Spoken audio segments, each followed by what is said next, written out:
came into being in the desert, the dry heat greedily sucking the moisture from my body, the high sun baking deep into my flesh, slowly cooking me.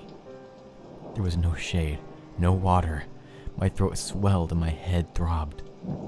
I fell forward and sand filled my mouth. It grated into my eyes. I tried to blink, but it made it worse, like sandpaper tearing into my dry flesh. I tried to breathe, but there was no longer air, only sand. I came to as a flash of cold shocked my body awake. Ice water replaced the sand in my nasal cavity with an intense burn that overwhelmed me. There was a circle of light above me, diminishing quickly.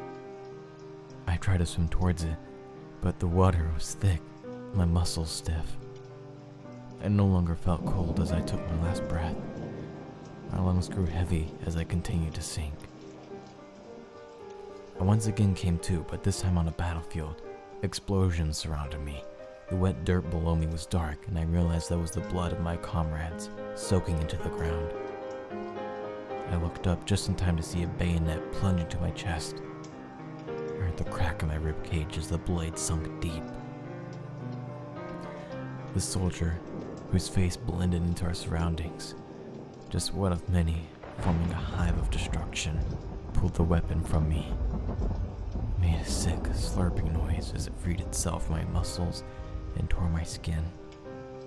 A hot wetness covered my stomach as I fell to the mud, half earth, half blood. I watched his bare feet, calloused and scarred, running from me towards another man as I drifted out of consciousness. I have died over 100 times. I don't know who I am or who I was, if anybody.